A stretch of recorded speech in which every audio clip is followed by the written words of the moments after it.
You must have seen the video of this Lance Corporal serving in the Nigerian army who came out with a public statement a few days ago concerning the current insecurity ravaging the northern part of Nigeria. To be honest with you, I didn't want to make this video because I started this page to only share positive stories about Africa. Because over the years, the African continent has gotten a lot of negative vibes from the mainstream media, and this has affected our image and the way the rest of the world perceives us. But the story of Lance Corporal Martins really touched my heart, and I feel like I'll be betraying the people I intend to protect, the people I love, if I do not make this video. It is sad to acknowledge that Nigeria is currently ranked the third most terrorized country in the world, and there are a lot of African countries on the list. I will tell you about Lance Corporal Martins later, but it's important for us to understand how all of this began. Boko Haram was founded in Nigeria in 2002 by Muhammad Yusuf. His aim was to purify Islam in northern Nigeria and also make the whole of Nigeria an Islamic state. The ideology of the sect was built on Salafism, which advocates for strict adherence to Sharia law. The term Boko Haram means Western education is forbidden, so the whole ideology behind the sect was promoting a strict adherence to Islamic teachings as opposed to Western education, ideas, or influence. In a 2009 interview with the BBC, Yusuf reaffirmed his position against Western education and claimed that rainfall was solely the work of Allah and not a result of evaporation caused by the sun. This is where it gets interesting. It's important for you to understand that Islam originated from the Arab world before it was spread to Africa through wars, conquest, slavery, and in some cases, trading. But Arab countries like the UAE and Saudi Arabia have embraced cloud seeding to help induce artificial rainfall to meet up with their fresh water demands. This is to tell you that the people who brought these religions to us have subtly moved on to science, technology, and other innovations, while Africans who accepted the religion are stuck with recycling primitive ideas. One of the results is the Boko Haram insurgency. From 2002 to the next 7 years, Yusuf took the advantage of the high unemployment rate and low literacy level in that region to recruit, indoctrinate, and radicalize a lot of young people. And that was the beginning of the nightmare that will never end. Muhammad Yusuf was killed in 2009 by the police in the Boko Haram uprising. And that was when the group formally launched an armed struggle against the Nigerian state. From that time till now, Boko Haram has killed hundreds of thousands of people, and they have displaced millions of people from their homes. They are now in IDP camps, they are refugees in their own country. It's really a sad situation. So what is the solution? The war against Boko Haram cannot be won by only ammunition because it's an ideological war. If you kill 10 terrorists today, there are hundreds of them waiting to replace the 10 you killed because the war runs on an ideology. So until that ideology is countered, it's impossible to win this war.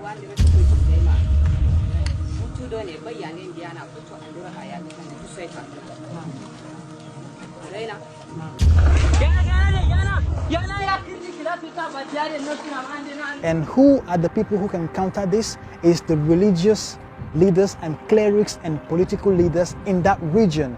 They have to actively engage in continuous sensitization of their people, because if I go there to sensitize them, they might see me as an enemy. So it's workable for people from that region to sensitize their people. The other reason why the war against Boko Haram insurgency cannot be won is because of another ideology in that region, which is the Almanjiri system. Now, in case you don't know what it is, it means that a parent will give birth to a child and dump that child as young as 2 years old in Islamic schools, and they do not have proper education. They do not have parental care. These children go around the streets begging, and when they beg, that is how they can feed. Now, look at these children. All they know all their lives is Islamic teachings. So what do you expect of them when they grow up? You had sex and brought these children to this world. They never begged you to come. So it is your responsibility to take very good care of them. So the thing is, if we do not address this menace of this Almanjari system, the Boko Haram insurgency will not be won, because they have already an army waiting to be recruited. So what do you expect from children who are not employable? They can join terrorist groups.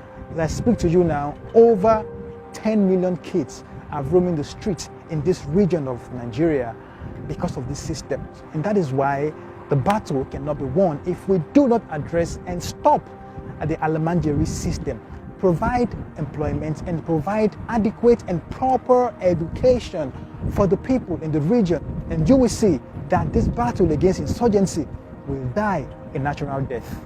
And the last reason why this battle cannot be won is because the people with this ideology, it's possible that some of them have infiltrated the Nigerian military. And that is why a lot of the operations of our military men are being sabotaged. They are being ambushed and they are killed in high numbers. And this is why Lance Corporal Martins came out to accuse the Chief of Army Staff of not being loyal to defeating this war against insurgency.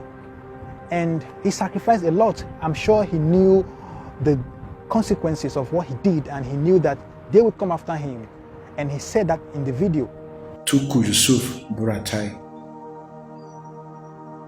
As I'm making this video, I want to let you know that I'm highly disappointed in your command. You should call yourself a coward, a traitor, and a betrayer to the Nigerian as a whole, because you are no more loyal. You cannot earn my loyalty with what you are doing. I know after this video, you may come, you want to arrest me, you want to do this. I'm ready to face court-martial. And my court-martial must be open to the whole Nigerians to know. I'm calling on all the independent lawyers to stand by me, because this is a matter of urgency. People are dying too much. Now he has sacrificed a lot, his life, his job, his family, to come out and tell us the truth. What are we going to do for him? Are we going to abandon him the way we have abandoned a lot of people who come out to speak the truth about situations in Africa? I'm making this video to call on everybody of goodwill, everyone of African ancestry around the world, to rally around this young man, this young, brave soldier, the way everybody around the world rallied around the murder of George Floyd. 50 states in the USA had a protest for George Floyd. More than 20 countries, including a lot of African countries and Nigeria, had a protest for George Floyd. This is also a protest we should all be willing to partake in. This young soldier must not suffer. His sacrifices for coming to tell us the truth about what is really going on the battle against insurgency must not go in vain. I'm calling on you, Africans, anywhere you are around the world, begin to organize yourself. Let us speak out for this young soldier, because if we do not do this, then we are discouraging the other people who really want to come out and speak the truth about the realities of Africa not to do so. And if people don't speak the truth about the real conditions so that we can provide solutions, then our collective progress will remain a pipe dream. Thank you for watching. Share this video to everybody around you. Share this video as many times as you can, because we need to reach a lot of people. People need to know what is happening to this young soldier, and we all need to rise to his defense. Thank you so much for watching this video. Don't forget to like, subscribe and share so that we can reach everyone and build a better Africa.